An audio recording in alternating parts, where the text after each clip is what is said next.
Let's go. I can't lose. Come on. Let's go. Come on. Cause we on the ride. Yeah. Come on. Let's get ready. There's no way you can stop us. Full back, man. I'm a roster. Let's get ready. I ain't trying to lose. No matter what side I choose. Let's get ready. It's only my second lap. No OT, no second lap. Let's get ready. I ain't trying to lose, man. You're looking at downtown Indianapolis, Indiana. It is a city known for speed and power, and a different kind being exhibited tonight, mixed martial arts style. It is NABC Extreme Fighting Championship action here on HDNET. Hello everyone, Kenny Rice along with the gold medalist Jeff Blatnick. Welcome to Friday Fight Night, the first time we've had MMA action here on HDNET from the Circle City. Not only that, we're going to have a championship to be decided between a pair of collegians who are 145 pounds each. Nick Hobbs going against Corey Mahon. Both these guys very talented, both very young though. Yeah, they are, and I think they're very evenly matched. Hobbs has an extensive wrestling background. He's a psychology major. He likes to go for his opponent's throat as well, Kenny. He loves chokes, his power knockout strike, a right hook, and he says that MMA gives him the quote-unquote change to afford law school. On the other hand, Mahon has an extensive judo background. He is a philosophy and religion major. He likes to go for his opponent's Achilles heel with leg locks. His power strike, a high right kick, and he will attend officers training school for the Marines when he's finished here. Combined, they have 11 pro fights. For Hobbs, this will be just his third pro fight, but he has a shot at a title. We have certainly, Jeff, seen a few barroom brawls. We're actually going to see a brawl in a barroom tonight. We are in the 8-second Saloon, a very cozy, very interesting, I think a very entertaining setting for tonight. Oh, without question. It's very intimate. The crowd is very close to the cage. These are passionate fans. They like to see fighters go at it. And quite frankly, some of these fighters, they have a lot at stake in these championships. Well, Corey Mahon certainly does. He's fighting for a title tonight. He is standing by with our Ron Kruk. Ron? Thanks, Kenny. The NABC 145-pound title is on the line tonight, and this man, the Irish car bomb, Corey Mahon, you have a huge opportunity tonight to not only win a title, but to make a name for yourself in the mixed martial arts world. Corey, is this the biggest fight of your career? Well, the way I view it is every fight is the biggest fight of my career, but this one is a little special since it is my first title fight as a pro, and it's getting a lot of publicity. So, yeah, it's a big fight. Your opponent, Nick Hobbs, is an excellent wrestler. He has over 150 amateur bouts to his credit. What's the game plan when you go against a guy like that with such a solid ground game? Well, I'm going to stand up with him as much as I can, which is expected. I mean, I'm a better stand-up fighter than he is. But I'm not going to deny the fact that he is a good wrestler, and he's probably going to get the takedown. And when he does that, I'm going to work for the submission from my back. On paper, this looks like it could be the fight of the night. We're looking forward to it. So give us a prediction. Tell us what's going to happen tonight. Round one armbar. There you go. Quick and simple. Kenny, this could be one of the quickest fights that we've seen, but it's also between two very intelligent fighters, so it could be a very technical bout as well. Thanks, Ron. Let's take a look now at the rules of the cage. Now, 3 judges will score each bout. Amateur bouts were 3 minutes long. The pro bouts are 4 minutes long. That'll be 3 rounds of 4. And our title bouts, 3 rounds of 5 minutes each. In terms of the scoring system, it's a 10-point must. And it's based on effective striking, grappling, and aggression. And of course, the fouls, these are the major fouls: headbutting, eye gouging, biting, and groin attacks. I call them the Mo, Curly, and Larry rules. That's right. But there's actually over 20 actual fouls in the unified rule system. Striking with the point of the elbow, kicking a downed opponent, striking the spine or the back of the neck, or twisting fingers, toes, small joint manipulation. Please welcome Travis Horn. Travis Horn out of Rochester, Indiana, the 25-year-old with a 2-1 record. Well, he has a strong wrestling background. He's a left-hander with a mean left hook. And he says when you're in the ring, it's war. We are off on down, up in the VIP. White tee, platinum link on me. I got a little bit of cheese or drinks on me, but mama gotta do something, no drinks for free. What you think of me? What you think you see? When I'm in big faces, big braces, my watch is in. When I park my car, it don't stop a thing. Cause the rim still turning and we burn the same color. The pictures, order on the yellow, buy the model, and check her if you can. My new model, Colorado. And his opponent, Eugene Farmer.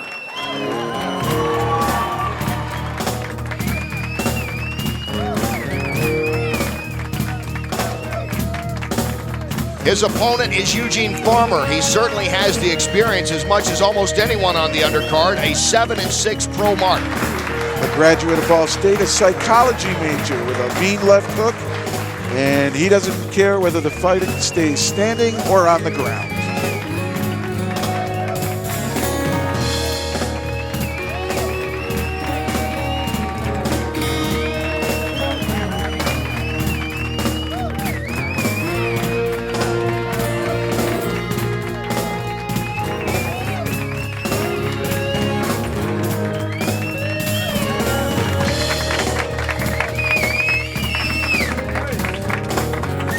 As we take a look at our tail of the tape, obviously in these 155-pounders, Eugene Farmer from Wabash, Indiana, the man with the most This next bout will experience. be 3 3-minute rounds in the LFC amateur lightweight division. Fighting first out of the black corner, he is a ground and pound specialist, standing 5 feet 8 inches tall and weighing in at 155 pounds, carrying a mixed martial arts record of 2 wins and 1 loss. From Rochester, Indiana, give it up for Travis Horn. And his opponent fighting out of the red corner. He is a wrestler, standing 5 feet 8 inches tall and weighing in at 155 pounds, carrying a mixed martial arts record of 7 wins and 6 losses. Representing the Darlington Fighting Systems from Wabash, Indiana, give it up for Eugene Farmer. Your referee for this bout will be Jeff Mallett.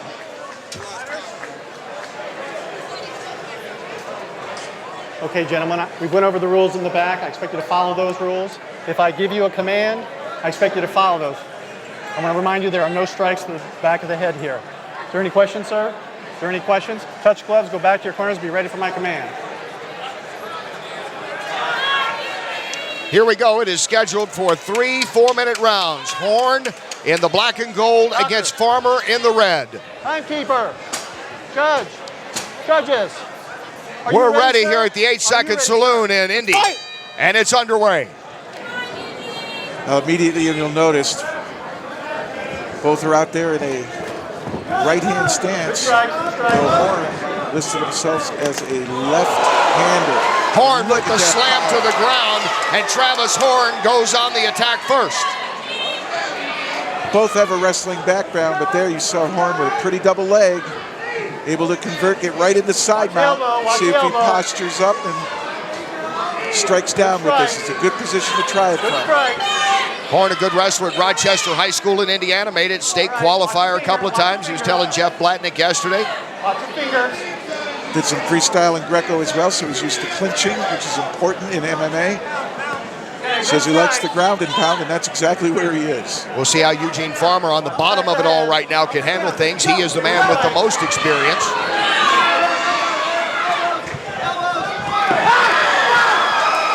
Horn missing with that, but getting the crowd behind him.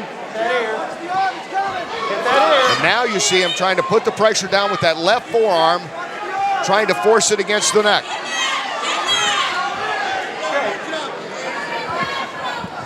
Farmer doing a nice job with guard here. He's not giving up any easy blows. He's tying up the arms. He's trying to extend his hips away, create distance. Travis Horn has been the aggressor throughout the early going of this fight.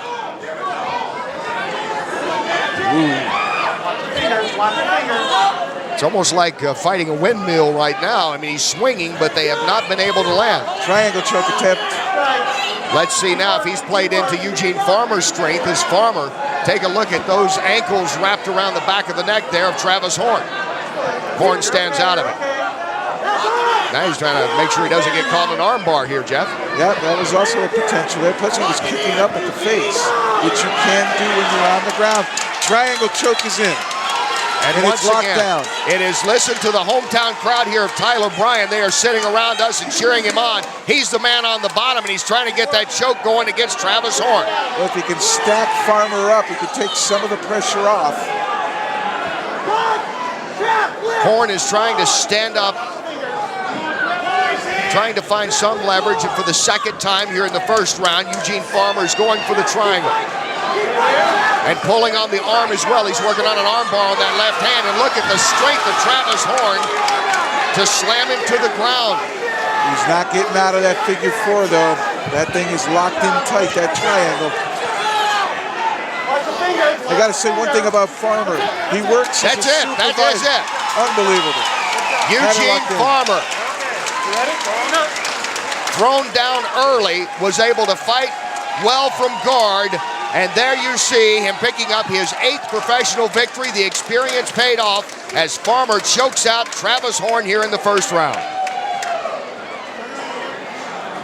I'll give Farmer credit. He had a good guard. He weathered Travis Horn's attempts to ground and pound, and eventually locked it down tight. Number 1 by tap out due to a triangle choke. Give it up for Eugene Farmer.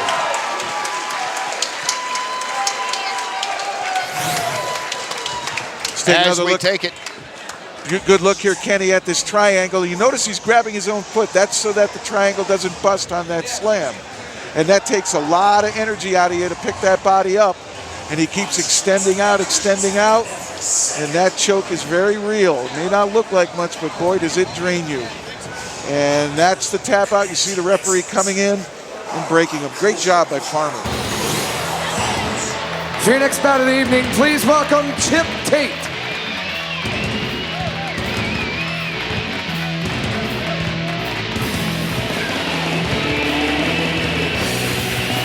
22-year-old Chip Tate is from Rochester, Indiana. His pro record is 3-2. Chip is a full-time fighter, trains at boxing, wrestling, jiu-jitsu, and Muay Thai. He likes the fights to stand up and stay there.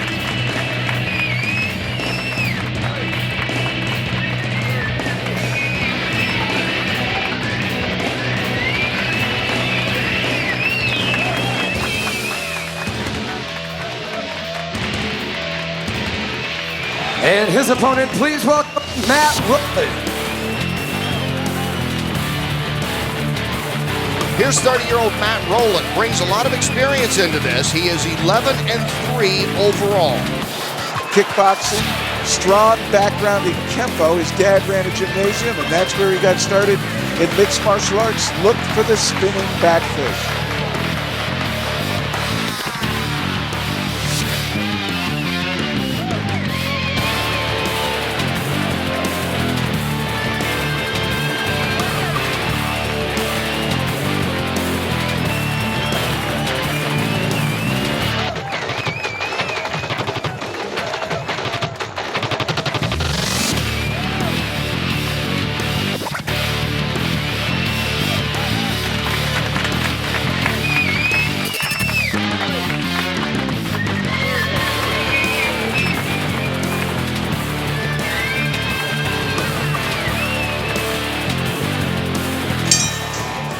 Your next bout of the evening will be 3 4-minute rounds in the LFC welterweight division. Fighting first out of the black corner, he is a freestyle fighter, standing 5 feet 10 inches tall and weighing in at 170 pounds, carrying a professional mixed martial arts record of 3 wins and 2 losses.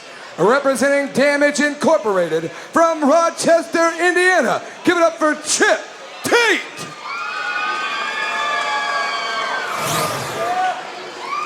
And his opponent fighting out of the red corner.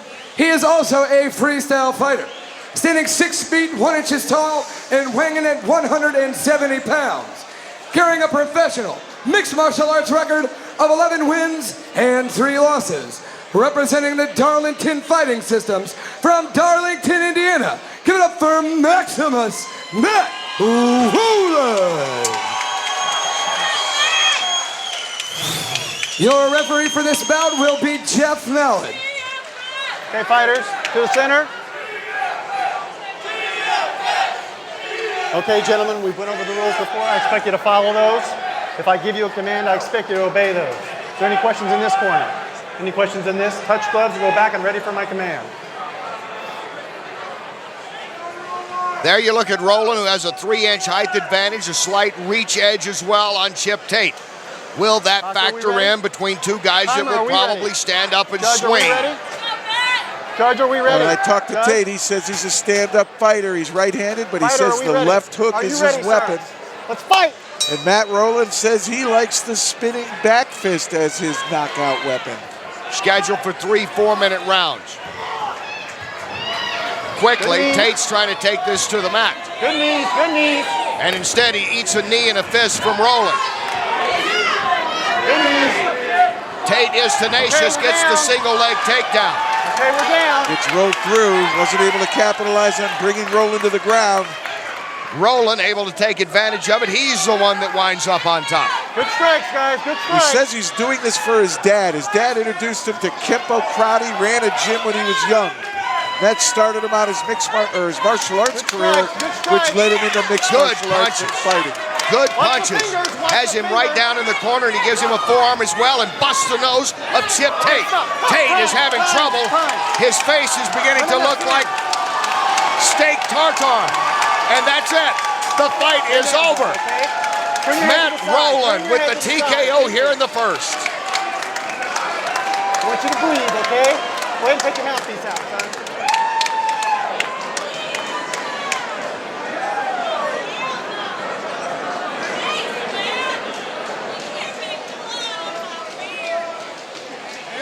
That was a dominating performance here by Matt Roland.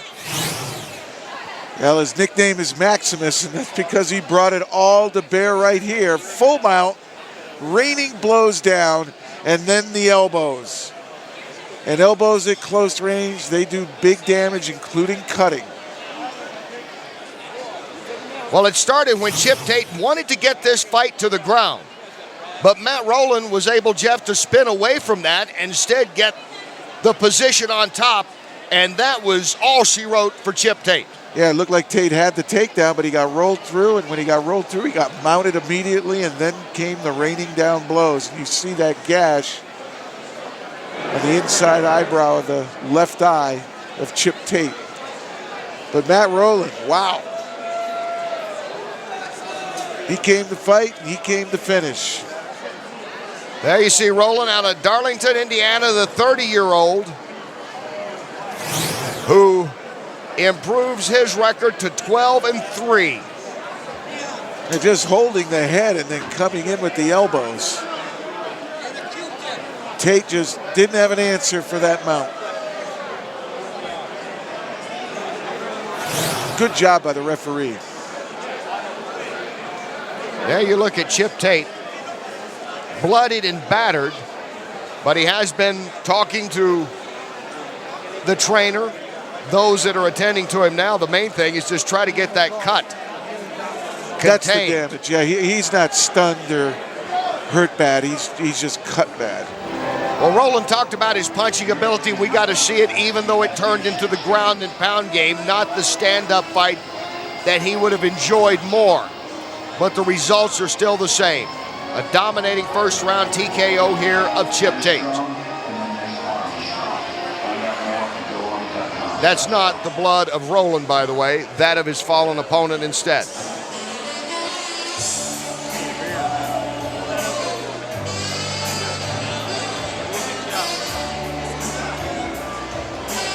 He's okay, ladies and gentlemen. Give him a round of applause.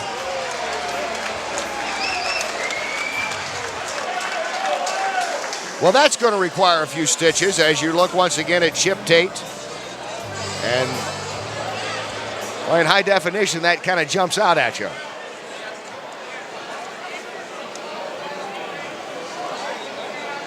And there you see some of the blood from Chip Tate on the back of the elbow of Matt Roland. It was those elbows that did the damage.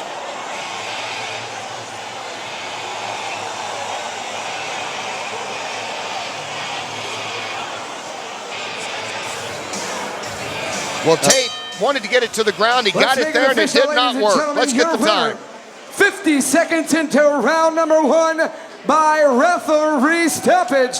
Give it up for Maximus Matt Roland. Matt Roland scoring the decisive TKO here in the first. More coming up when we return to Indianapolis. You're watching Friday Fight Night. You're watching Friday Fight Night on HDNET. You're watching Friday Fight Night on HDNET. To your next bout, please welcome James Samuels. Heavyweight James Samuels now coming to the Hexagon, a record of 2-2 for the man from Rochester, Indiana. Well, he's a right-hander. When I asked him what his best power punch one, he said, is a slam okay? So look for him to be shooting a double leg. His motto, adopt and overcome.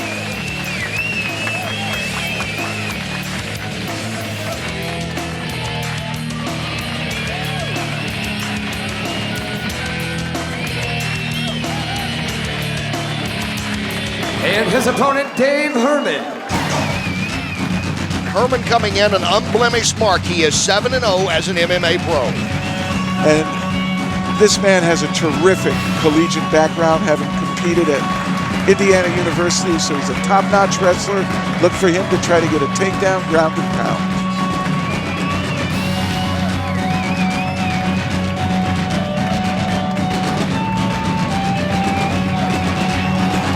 And we take a look now at the tail of the tape. James Samuels coming in here with a record of 2-2, going up against the more experienced Dave Herman, a record of 7-0 in this battle of heavyweights.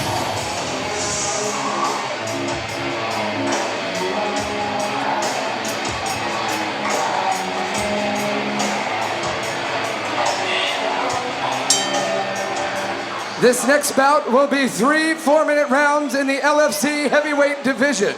Fighting first out of the black corner, he is a freestyle fighter. Standing 6 feet 2 inches tall and weighing in at 270 pounds. Carrying a professional mixed martial arts record of 2 wins and 2 losses. From Rochester, Indiana, give it up for James Samuels. And his opponent fighting out of the red corner. He is a wrestler, standing 6 feet 4 inches tall and weighing in at 230 pounds. Carrying a perfect professional mixed martial arts record of 7 wins and no losses.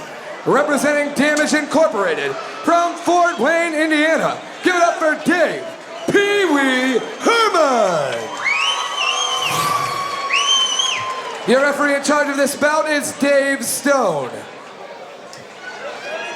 We went over your instructions in the dressing rooms. You got any questions on the rules? No. Dave? Okay. I want you to touch gloves, come out fighting, and fight clean and fight hard. Good luck, fellas. Well, there you see Dave Herman. He wants to get this on the ground. James Samuels, meanwhile, outweighs him by 40 pounds, and you would have to give Samuels credit for toughness. He walks in here with the New Orleans Saints sweatshirt on, obviously thumbing his nose at the Super Bowl champion Colts. Well, there's that, but also he's looking at a guy that is a heck of a wrestler. Competed at Indiana University under Coach Goldman, was ranked as high as number 5 in the country.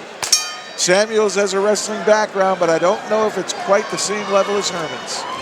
Here we go. go. The question is, can Herman strike? Oh, I guess that answers that question. Well, there it does quickly. Herman has him on the ground. Herman's in charge, and Herman has won this fight.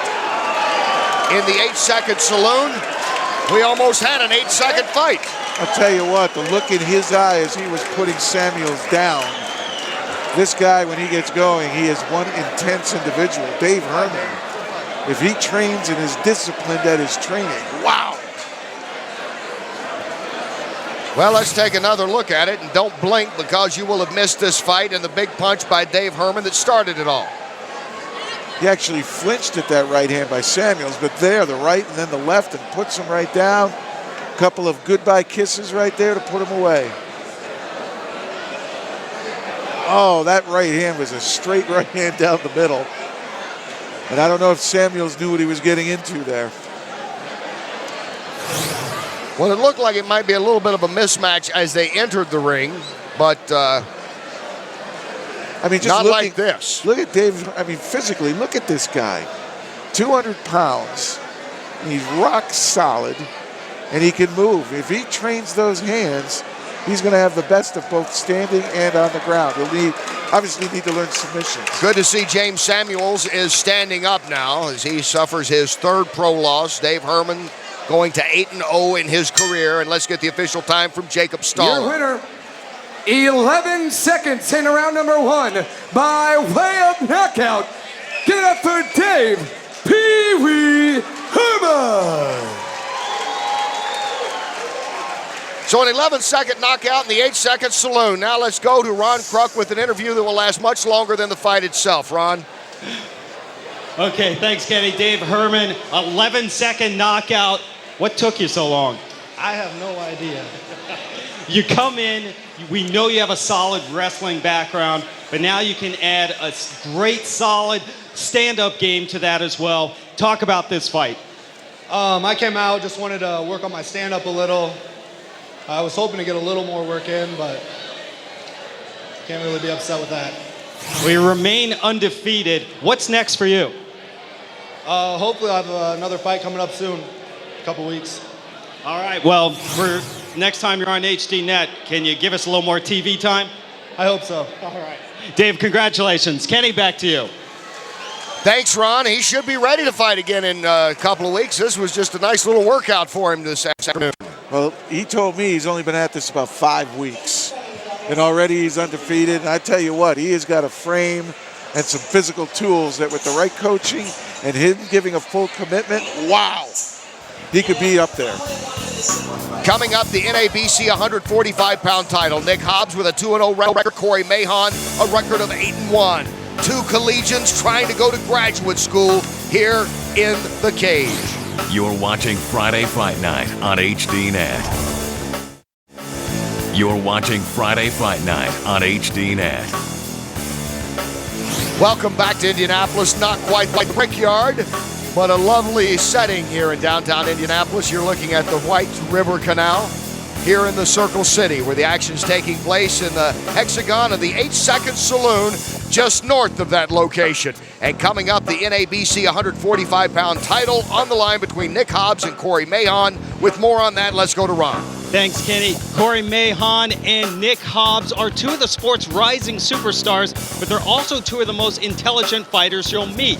And with the NABC 145-pound title on the line tonight, they don't have to go to law school to understand they have a huge opportunity in front of them. But law school is exactly where both of these guys want to go. Fighting in the cage, there's not a lot that can compare to that. I'll just see it as a competition. The training is intense, the competition is intense. I just like to get in there and battle it out one-on-one. After living through that, it's hard to have anything compared to it. It's basically like wrestling for me, except I get to throw punches. They may only weigh 145 pounds, but don't let their size fool you. Nick Hobbs and Corey Mahon know how to put on a show. My fighting style is basically exciting. I try to keep the pace fast, and there's never a dull moment.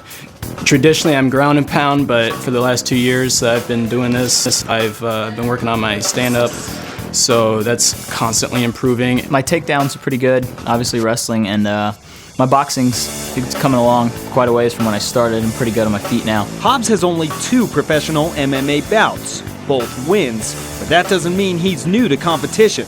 I had a real solid amateur wrestling background. I had over 150 wins in high school. I was a state runner-up, 3-time state placer, and just got into boxing to learn about it. And then the guys at the gym talked me into learning some jiu-jitsu and Muay Thai, and I thought I'd try my hand at some fighting. With an 8-1 record, experience is on Mahon's side, but that doesn't mean he will underestimate the ground expert Hobbs. From what I've seen, he's a phenomenal wrestler, so that means that he's also going to have great conditioning and is going to be really strong, both mentally and physically. But I'm a more well-rounded fighter than he is. I see this ending in the first round, probably by submission. He's a good wrestler, and you can't ignore that. He's going to get the takedown, and after that, I'm going to armbar him. I really just want to hit him. I can box, I can stand with anybody who wants to stand. I can take him down. I feel like I can stop anybody else's takedown. And I'm pretty good with submissions, but personally, I'd rather just pound him out. I'm going to pepper him standing up. He's going to take me down, and I'm going to armbar him. He's tough, so I might have to break it. If he wants to stand, I'll stand. If he attempts to take down, I'm going to make sure I finish and get on top. I feel pretty good on top and try and pound it out. Both fighters have bright MMA futures ahead of them, but they have more lofty aspirations than just tap-outs and submissions. I did not wrestle in college. I passed up some scholarship opportunities, just wanted to go and study hard. I'm currently a student at Franklin College. I'm majoring in philosophy and religious studies, and I'm hoping to become a lawyer. I graduated with a degree in psychology from IU, and I plan on going back to IU, Bloomington, for law school. Kenny, someone's going to leave the cage victorious tonight, but with both guys working on law degrees, they may meet again in a courtroom for a rematch. Thanks, Ron. We get ready now for our next fight. For your next bout, please welcome Brandon Powers.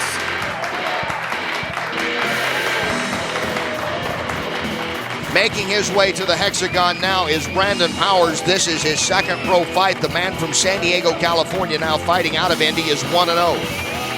Has a wrestling background, trains in boxing and jiu-jitsu, a right-hander with a mean guillotine choke.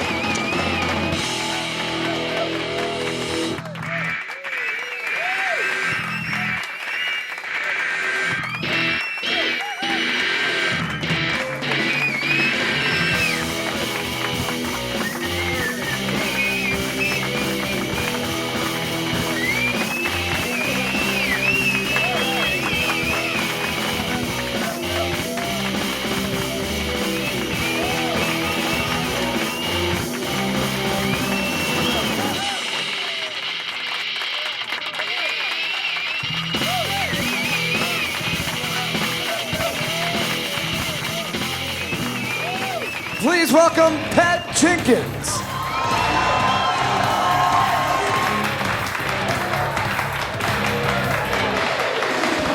And from Beech Grove, Indiana, Pat Jenkins now coming to the ring. The 26-year-old, he is 2-0. Wrestling, Brazilian Jiu-Jitsu, boxing, Muay Thai. He likes the stand-up, and he likes the ground and pound.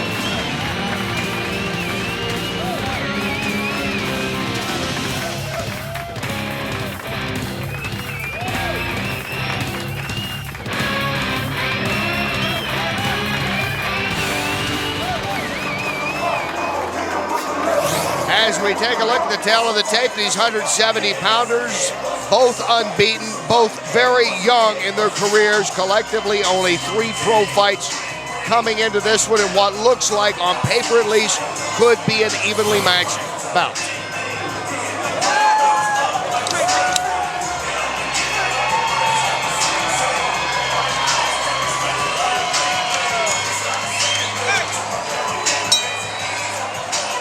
For your next bout of the evening will be 3 4-minute rounds in the LFC welterweight division. Fighting first out of the black corner, he is a boxer, also skilled in Brazilian Jiu-Jitsu, standing 5 feet 9 inches tall and weighing in at 170 pounds. Carrying a professional mixed martial arts record of 1 win and no losses. Representing the Cutthroat Assassins from San Diego, California, give it up for Brandon Powers.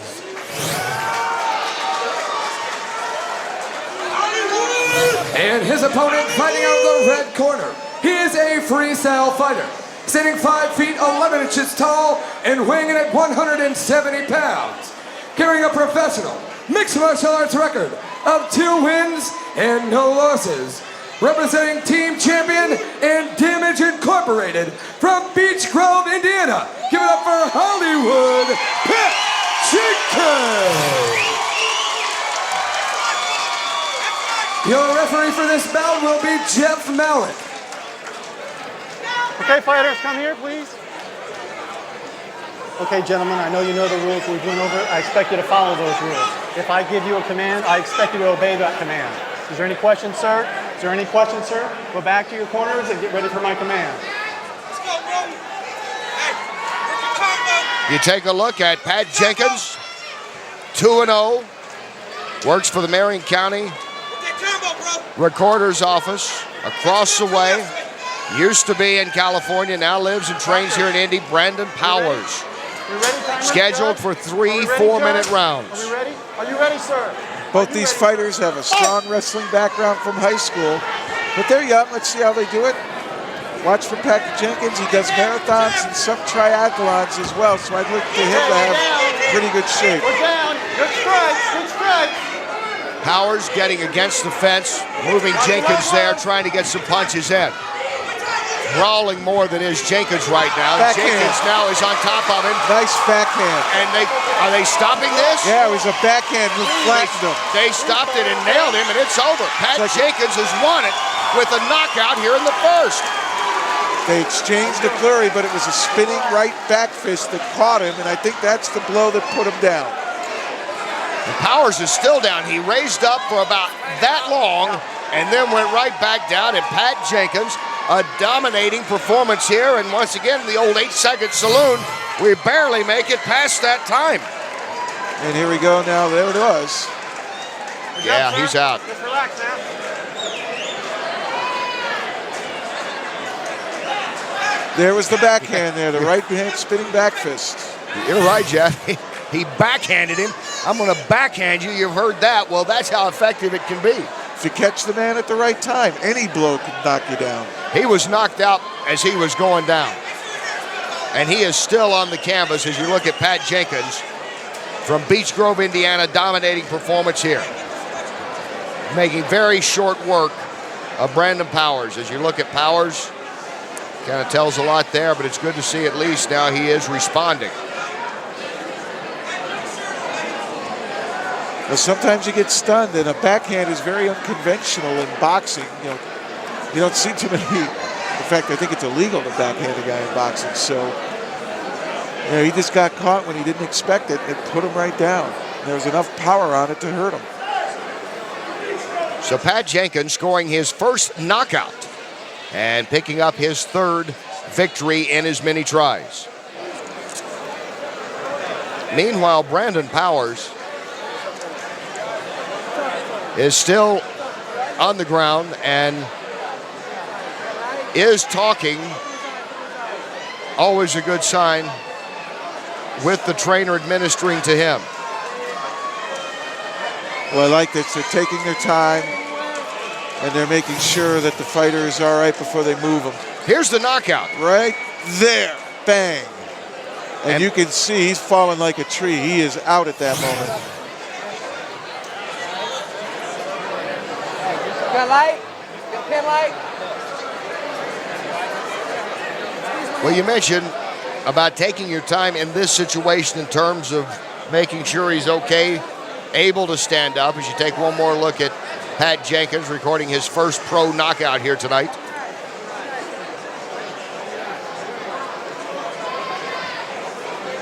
And it was indeed a knockout. I mean, Powers. There's no question. He was out on the way down.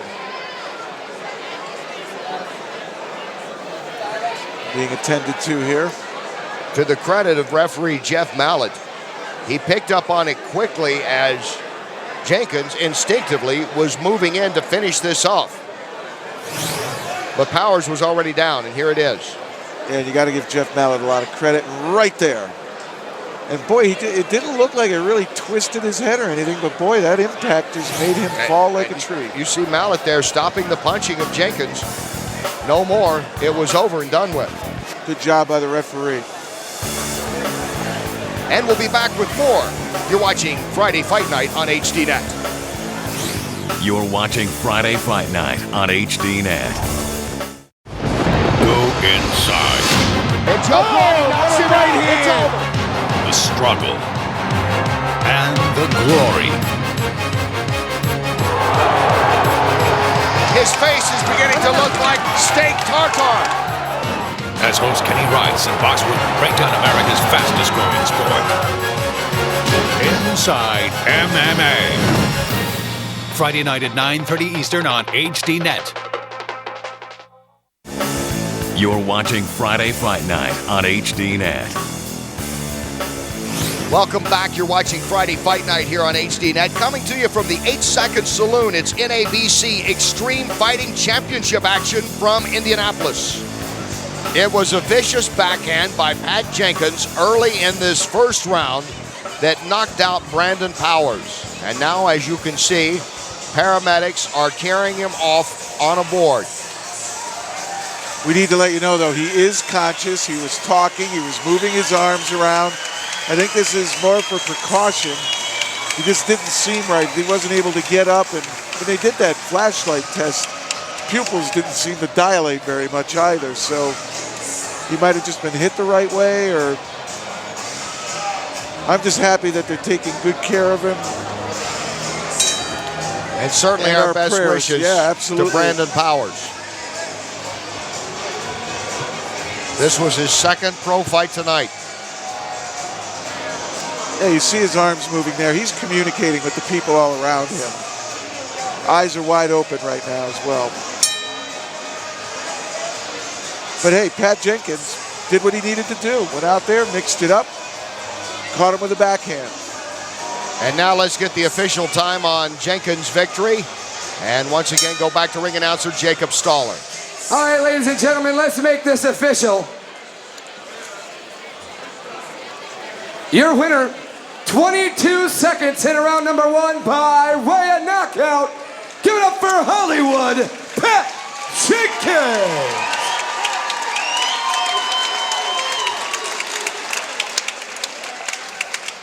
Ron Kruk standing by with the winning boxer tonight, Pat Jenkins.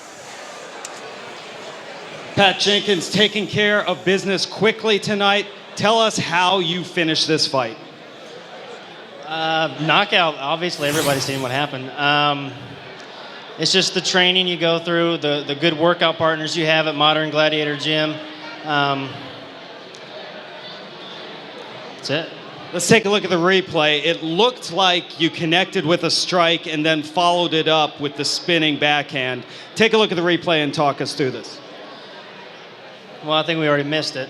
Here we go. I do catch him with a right backhand. I think an elbow. Oh. I didn't see what else happened. A few strikes on the way down, I believe. I don't know.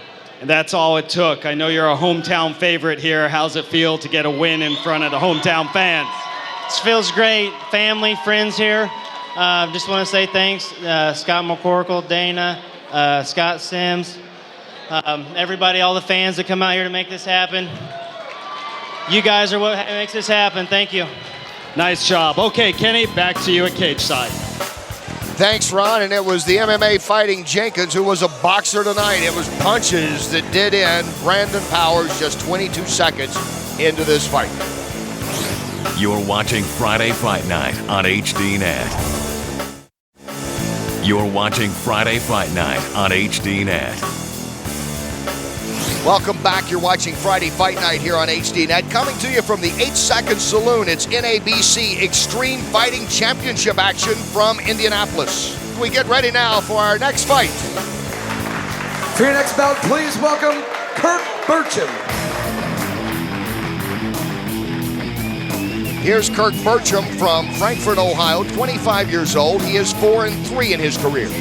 A construction worker, boxed for the last 5 or 6 years, works with the PAL, Ross County athletic team, and he's a right-hander, and he says his favorite submission, a Kimura.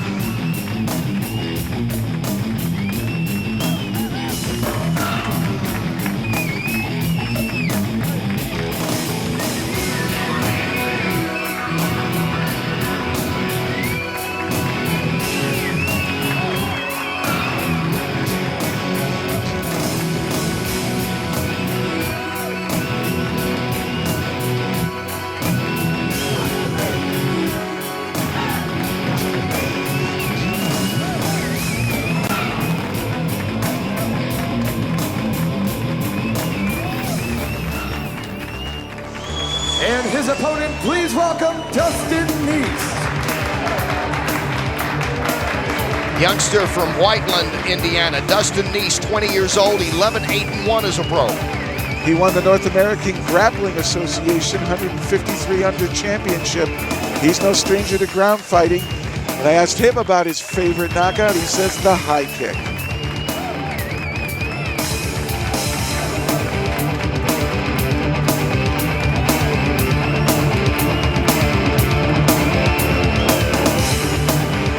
As we take a look at the tail of the tape here, 170 pounders going at it. Dustin Neace certainly has already won in presentation coming to the Hexagon. He has a record also of 11-8-1, 20 pro fights already for the 20-year-old.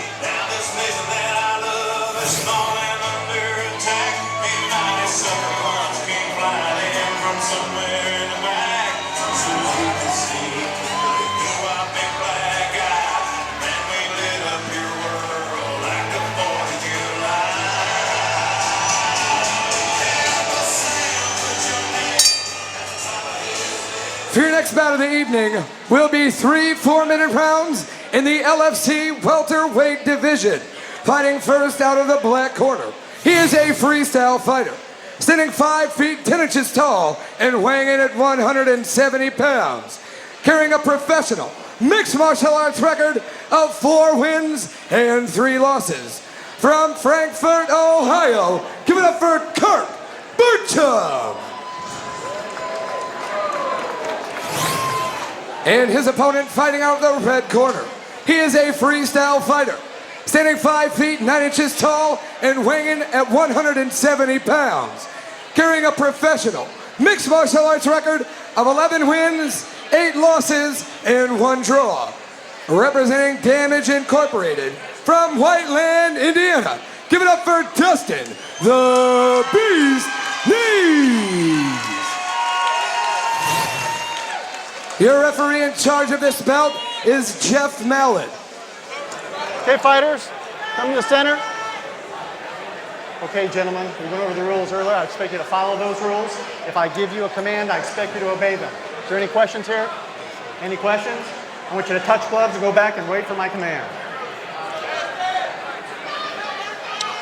There you take a look at Dustin Neace, 20 years old, but a ton of experience already inside the cage. Doctor, are we ready? Timekeeper. This has the makings of a stand-up versus ground fighter. Neace, well-versed on the ground, a NAGA champion, under 153 pounds at the North American Grappling Association, has a wrestling background as well. Scheduled for 3 4-minute rounds. Who will dictate it early on? Kirchbaum wants to throw the punches, and here he does. Question, oh, he threw himself right to his back, but he knows guard right to it. Good strikes, guys, good strikes. Well, he's going to have to go on the defense now after trying the offense early. Dustin Neace is on top. Watch the fingers. Come on, bottom man, that's it.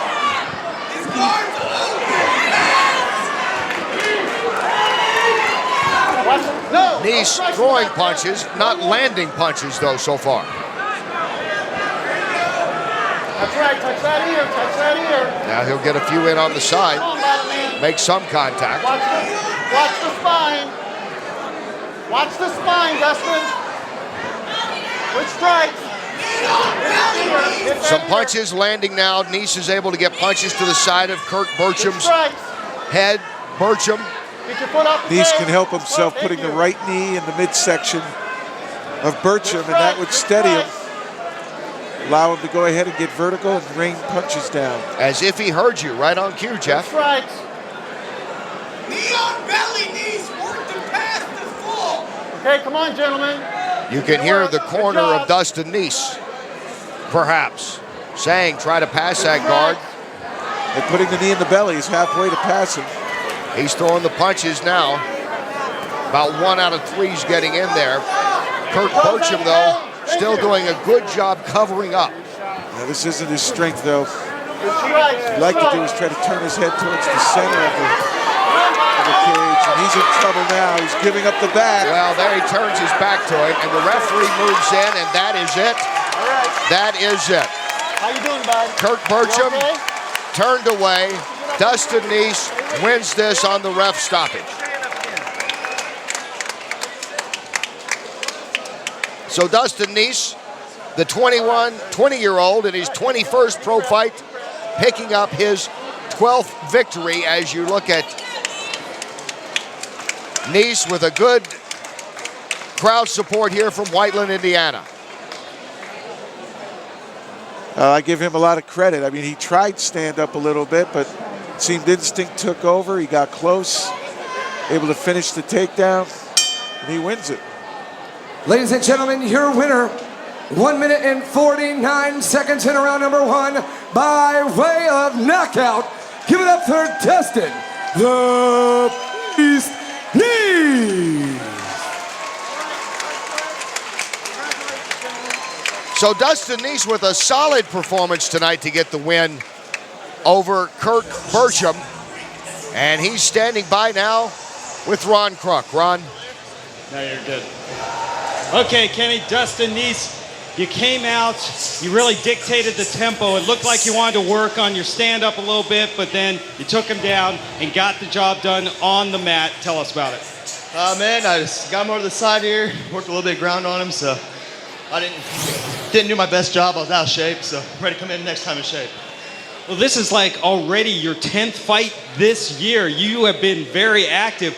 Are you trying to set a record like Jeremy Horn or something? That's my 19th fight this year. 19th fight? Yeah. Just know as many fights as I can take. If I'm in shape, I'm going to take them, you know. Crowd supports us. Thanks, guys, for being here tonight. You guys are the best fans, right?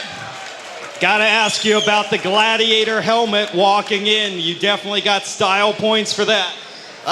Usually I come out with Gladiator music too, but broke my CD tonight, so yeah. You had to adapt. Yes, sir. All right. Congratulations, Dustin. Big win for you. Kenny? Thanks, Ron. Well, even with a broken CD, he's able to get a win. You know, not all those fights that he says he's had this year are on record, those 19 fights. I don't know. He looks like he's got a lot of stamina. He may have one in the parking lot going out if he keeps at this pace. Well, I always worry, even when wrestlers compete too often, because you don't have time to recover and try to set a higher level. Seems like you're always stuck trying to compete. You need to train, peak for certain events, but he's a youngster. So he's got a lot in front of him for the future. He's got tremendous potential with his skills, good on the ground, getting better on the feet. You're watching Nabc Extreme Fighting Championship on HDNET Friday Fight Night. And coming up, the LFC 135-pound title bout. Matt Horning, 18-11 against Zach Jenkins, 13-6. My strength as a fighter is I'm a real good striker. I like to knock people out, and if I get taken down on the ground, they have to earn it. I'd like to come out, throw some blows, let the crowd say wow, and then knock the dude out, send him out on a stretcher. This fight is going to end by knockout in the first round due to a hard right hand. My strategy is to go in here, hit gloves, and throw bombs. I'm Zachary Jenkins. I feel like I'm better than I've ever been because I'm working really hard and I've learned a lot. I've had an up and down career and I'm a journeyman now. I just go out there and do what needs done. I try to bang it out, and if it has to go to the ground, I look for a submission. If I can end up, them trying to take me down and me end up on top on the ground, I really like that because I've got a good ground and pound game. It's just rounded out. All I could really say is, to any opponent of mine, look out for my right hand. A lot of people have found out the hard way. I go in there with the philosophy that I'll take what they can give me and hopefully give them something back that they can't handle and get my hand raised. Zach Jenkins is a really tough kid. I've seen him on tape a few times. I got a lot of respect for him. I'm excited about the opportunity and glad that he gave me the chance to fight him. My plan is to just come out here and use the edge that I've got, which I believe is my experience, and put on a good show for the crowd. Hopefully we can make some fireworks happen. It's going to be a fast-paced fight, and it's going to end with a knockout. Matt Horning, first round. That's all you need to know. You're watching Friday Fight Night on HDNET. You're watching Friday Fight Night on HDNET. Fighting first, please welcome Matt Horning. Now as we get ready for the LFC 135-pound title bout, it is Matt Horning coming to the Hexagon from Washington Courthouse, Ohio, 18-11 in his career. He was second at the Arnold Classic in San Chow kickboxing, wrestled in high school, 12 professional boxing matches. Well-rounded fighter, look forward to watching.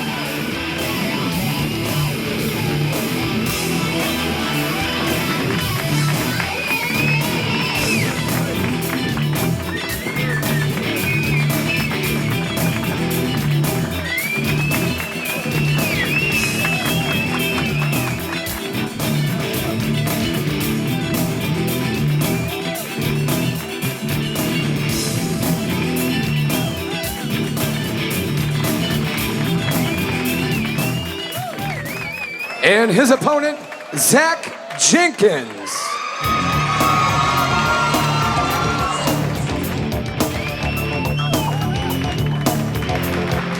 And he's going against the 19-year-old from Newcastle, Indiana, Zach Jenkins, a 13-6 pro mark. He has multiple belts at 135, including the Legends of Fighting Championship, trains in boxing and Brazilian Jiu-Jitsu. Look for the triangle choke or the straight right hand.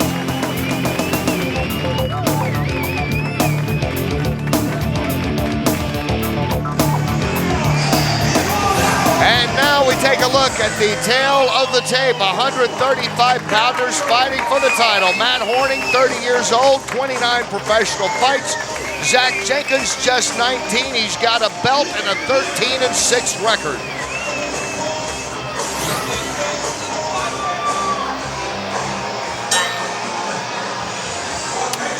For your next fight, 3 5-minute rounds for the LFC Bantamweight title. Fighting first and the challenger out of the black corner. He is a fighter, standing 5 feet 4 inches tall and weighing in at 135 pounds. Carrying a professional mixed martial arts record of 18 wins and 11 losses. From Washington Courthouse, Ohio, give it up for Matt Horning. And his opponent and current LFC Bantamweight champion. He is a professor of Zach Jitsu, standing 5 feet 8 inches tall and weighing in at 135 pounds. Carrying a professional mixed martial arts record of 13 wins and 6 losses. Representing Damage Incorporated from Newcastle, Indiana. Give it up for the Shadow, Zach Jenkins. Your referee in charge of this championship bout is Dave Stone.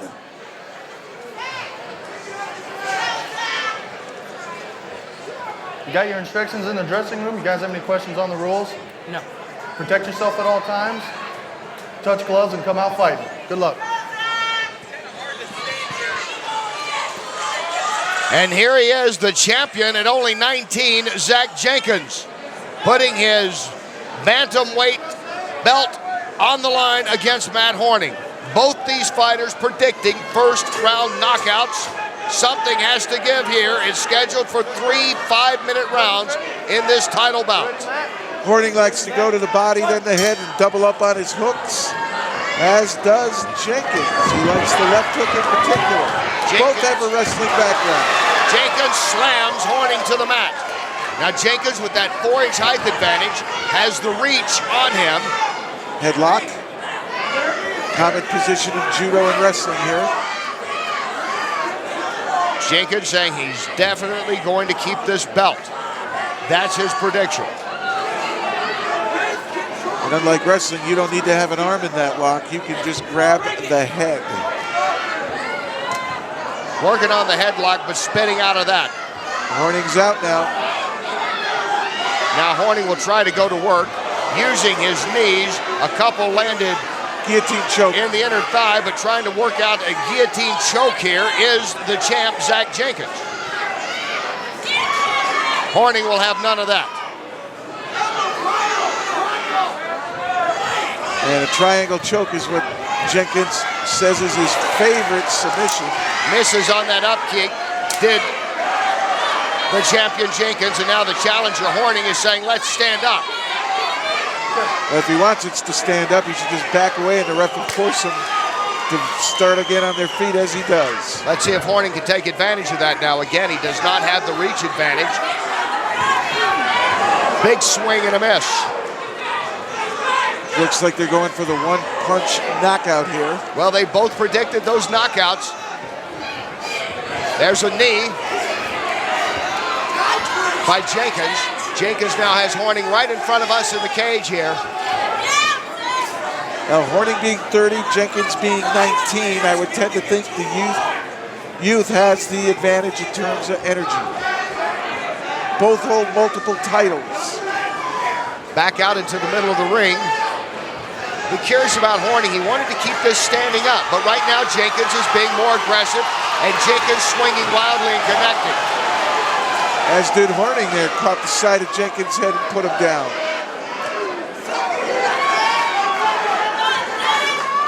Jenkins likes the left hook, right uppercut, left hook, and you saw it in that last flurry. Approaching the halfway mark here in round one.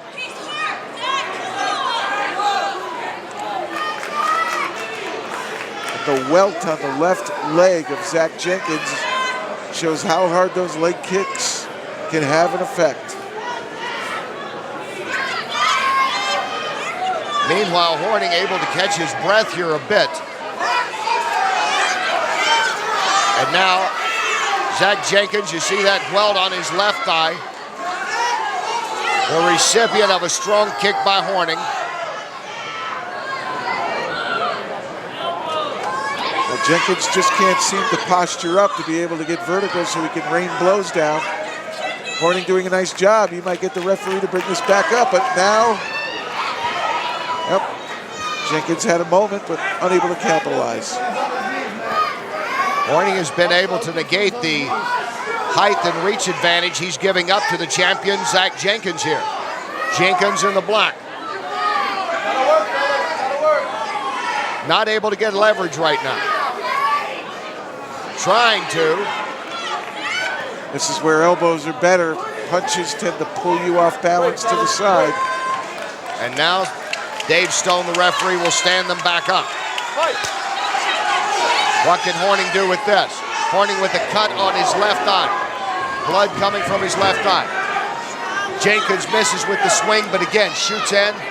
Trying for the takedown here right in front of us on the cage. Under a minute to go in round one. Zach, get him over here to me. Jenkins, the champion, in the black. There's no real chokehold there at all. It's just like a front headlock. There you go, Zach.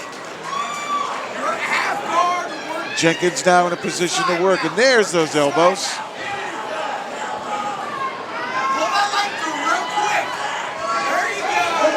He's trying to get into mountain. Now he does. He's in full mountain. This is his best position, perhaps. Needs to posture. Needs to posture. Horning is staying close. You see him keep that hug on him there. He's not going to allow him to get that leverage for those punches now with 10 seconds to go here in the first round of this championship bout. Entertaining first round. Gotta work, Zach. Gotta work now. We know one thing for sure. The fighters did not come through on their first round knockout predictions. Round two coming up.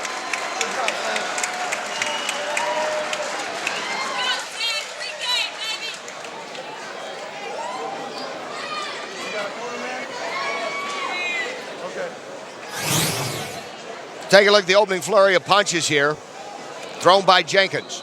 Here's this uppercuts followed by hooks. And then that right hand caught a little bit of the top of the head and knocked Jenkins down. A lot of punches thrown there. Good leather. As we get ready for round two, this is scheduled for 3 5-minute rounds. The bantamweight, the 135-pound division of the LFC title on the line. Zach Jenkins, the defending champ, the 19-year-old from Newcastle, Indiana. Seconds out. Seconds out. Matt Horning, the construction worker out of Washington Courthouse, Ohio, in the red. Take a good look at Horning, who gives up 4 inches in height, gives up the reach advantage as well, but was able to, for the most part, keep Zach Jenkins at bay in that first round. Yeah, they both had their opportunities. Both did a little bit of damage. And we're right next to Jenkins' corner, and we hear one of his coaches yelling, "Get the takedown." When a coach said that to you, did you ever want to turn around and say, "What do you think I'm trying to do?" This is a little more wide open. In wrestling, that's part of the game. But here it's just one option of how to approach the fight. And we go into round two.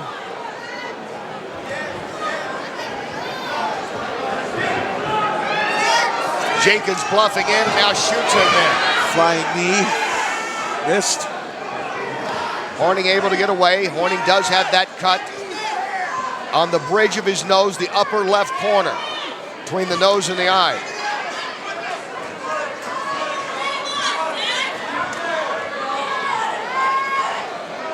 Jenkins getting a leg kick in there. You can see the decisive height advantage. He shoots in and sprawling out, though, is Horning. Horning able to stay away from that takedown attempt. That wasn't a very good shot. Fully extended, almost fell over. He was reaching so far out in front of him. Shot from too great a distance. With the knees to the side right there, Jeff. And what you need to do is when a man makes a mistake or puts himself in bad position, you have to take advantage of it. Horning is doing that now. Horning able to score again with those knees to the side of the champion, Zach Jenkins.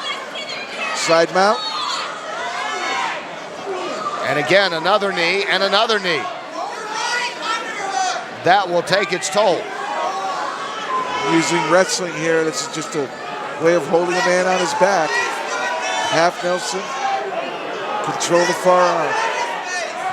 Oh, and that one you could feel. You heard that thud, that dull thud that knows that is penetrating. Another one. Matt Horning, the construction worker, trying to cement a victory here and take the title away from the youngster, the 19-year-old Zach Jenkins. And this has been Horning's round so far. It doesn't even look like Jenkins is trying to return the guard.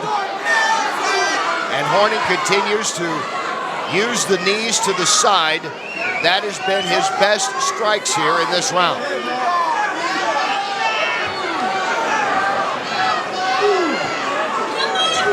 And I mean, those ribs, it looks like Stallone when he was in Rocky pounding some meat right now. I mean, he is taking some shots as Zach Jenkins, but staying right there in front of us again. That could pay dividends in the third round. You take it out, energy out of the legs by hurting the body. And there's where you can strike now. He's got the knees. Got the knee in the midsection, gives you good leverage.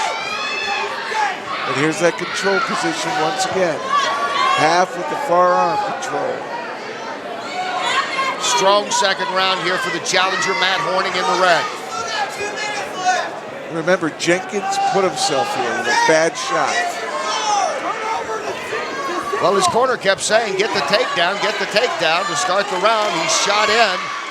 Perhaps too soon, and sprawling in his guard there and taking advantage of that was Matt Horning. Needed to be in the same zip code area before you take that shot, though. Going for a neck crank now. This is a choke. Put the heel in, but now he's got a bar arm. Oh, Jenkins! Jenkins has turned it around. Jenkins has turned it around. Zach Jenkins playing possum, and he keeps the title. I mean, this entire round it belonged to Matt Horning. He was using all the energy, getting the kicks in there, and in a split second, like a good jiu-jitsu guy can do, Zach Jenkins turned this fight around in about 5 seconds with the arm bar to keep his title. And I really do think he suckered him into that. Here it is, neck crank, neck crank, neck crank, moves the leg up, left leg snaps across the face, instantly putting all the pressure to the extended elbow. I tell you, Jenkins, he doesn't fight like he's 19 years old. No, that was coy. That's usually a tactic a more experienced fighter will use. And he did it. Neck crank right into an armbar. So he'll be able to take that belt home and polish it up once again as Zach Jenkins successfully defending his bantamweight title. The referee has called a stop to this match at 3 minutes and 15 seconds into round number 2.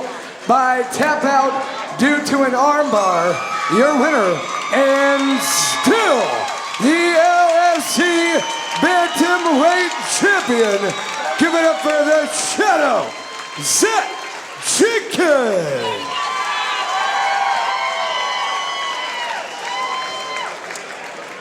Zach Jenkins now 14-6 as a pro, and he is still the LFC 135-pound, the bantamweight division title holder.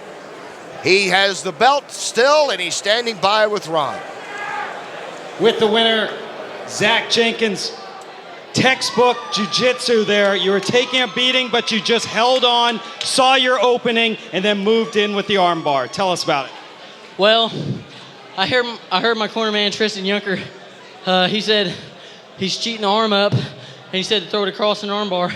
I used the cage and just went straight to it. I know you want to see this replay and see how you finished it, so let's take a look and talk us through it. Well, same thing like I said. He just put his arm across my body on the wrong side. See, watch. And then I did a reverse arm bar. Now, he was connecting with a lot of knees to your side. Were those taking a toll? Nah, might be making me a little tired, but nothing. An incredible job put on tonight. Congratulations on another successful title defense. Thank you, sir. All right, Kenny, back to you at cage side. Thanks, Ron. Jeff, you were talking about youth. He may be feeling those kicks a little bit in the morning, but right now he still has that belt, and Zach Jenkins feeling no pain. Yeah, winning takes all the pain away. Winning is the ultimate painkiller. Zach Jenkins still the LFC 135-pound title holder. And coming up later, the NABC 145-pound title belt on the line. Nick Hobbs against Corey Mahon, right here on HDNET Friday Fight Night. You're watching Friday Fight Night on HDNET. You're watching Friday Fight Night on HDNET. For your next bout of the evening, please welcome Nick Hobbs.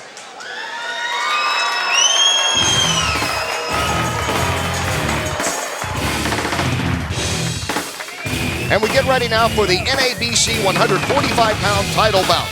Making his way to the ring now from Beech Grove, Indiana, the 23-year-old Nick Hobbs, a record of 2-0. Wrestled, was a state runner-up at 130 pounds, played football, psychology major at Indiana University. Strong right hook, and his favorite submission, the rear naked choke.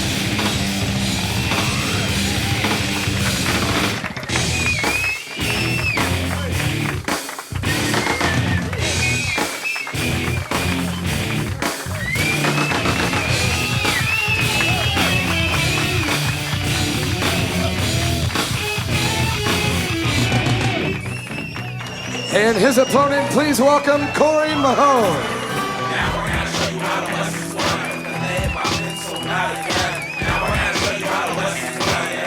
Here is Corey Mahon, 20 years old, from Columbus, Indiana, fights now out of Indianapolis, an 8-1 record. A student at Franklin College, majoring in philosophy and religious studies. Don't let that fool you. 2 years of boxing, Muay Thai, strong right high kick, and he loves the leg locks down on the ground.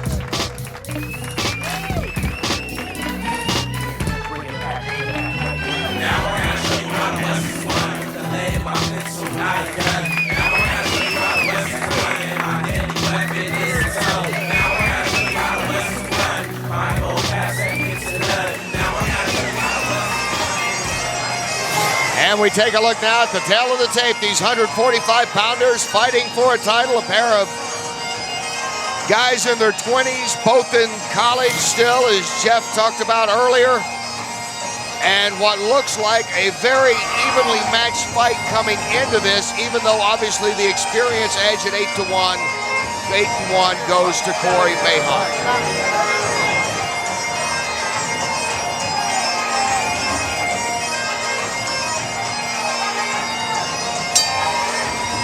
Your next bout of the evening will be 3 5-minute rounds in the LFC flyweight division.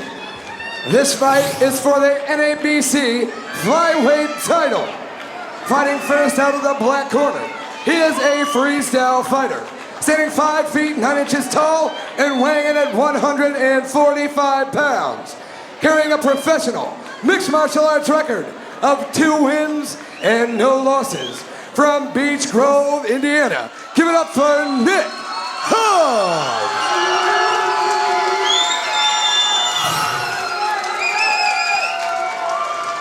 And his opponent fighting out of the red corner.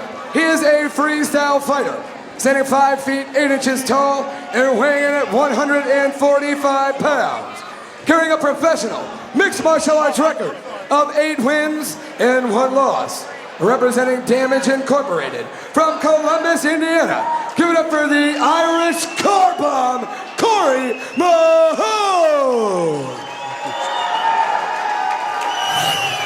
Your referee for this NABC flyweight title bout is Dave Stone. Right here, fellas. We went over your instructions in the dressing room. Do you have any questions on the rules? Listen for my instructions. Protect yourself at all times. Fight clean and fight hard. Touch gloves and come out fighting.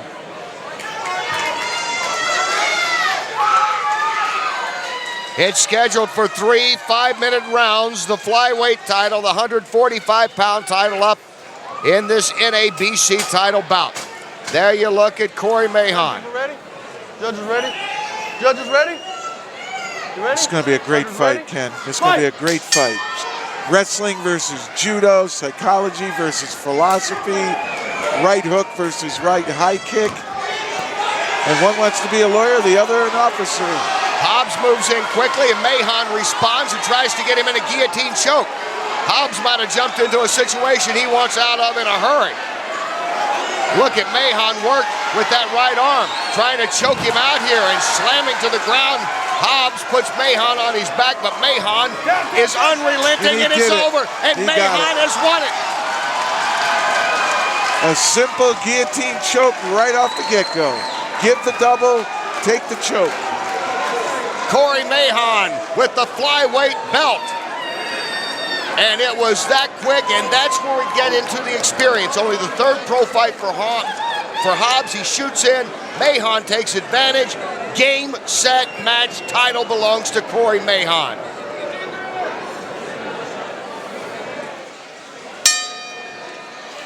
Let's get the official time from ring announcer Jacob Ladies and Stoller. gentlemen, your referee has called a stop to this match at 29 seconds into the first round.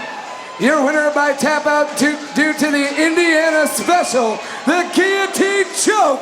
Give it up for your new NABC flyweight champion, the Irish Carbomb, Corey Mahon.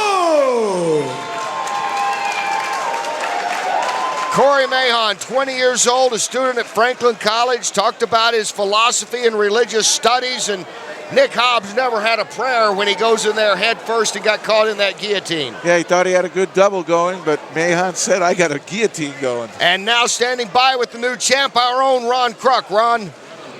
Corey Mahon, congratulations. Got things done very quickly with a standing guillotine. Did you see something right away that you felt you could get that guillotine and finish this so quickly? He left his neck exposed, so I took it. That's all there was to it. What was the game plan coming in, though? I expected him to get a takedown, and I thought I was going to get an armbar, but I was able to finish it before I needed to go for the armbar. Easy day's work. I know that you have trained very hard for this. This has to feel great to win the NABC title. It feels really good. I'm really looking forward to being able to defend this belt. Whoever wants a piece, come get it. Well, we look forward to it. I know you trained hard. Go and celebrate this victory. Thank you. Thank you very much. Okay, Kenny, back to you at cage side. Thanks, Ron, and you would expect Corey Mahon to be that confident. I mean, he just looked smooth as silk in there. Jumped up, got in that guillotine, that was it.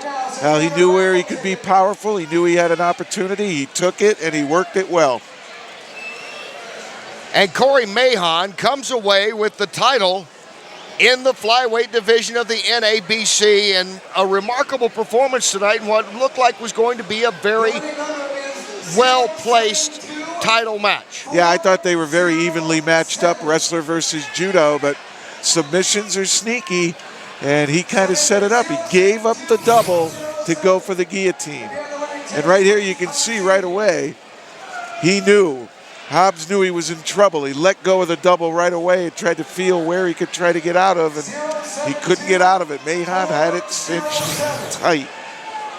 Well, Nick Hobbs is the older one, the one that's in graduate school, but he was taken to class by the younger Corey Mahon. Corey Mahon is the NABC flyweight title champ with that guillotine choke in the first round over Nick Hobbs. Thanks for being with us. Thanks to our wonderful crew here, our executive producer and producer of tonight's Friday Fight Night, Daryl Ewald, our director, Hank Lena, and all of our cast, along with Jeff Platnick and Ron Kruk. I'm Kenny Rice. Thanks for joining us at the 8 Second Saloon in Indianapolis. You've been watching Friday Fight Night, NABC Extreme Fighting Championship here on HDNET. So long from Indy.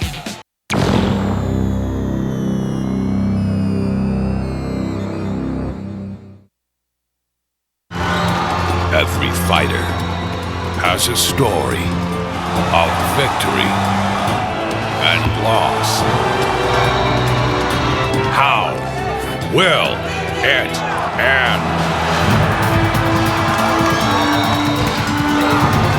The battles rage on as Initiation Night continues. HDNET Fights. Friday on HDNET Fights.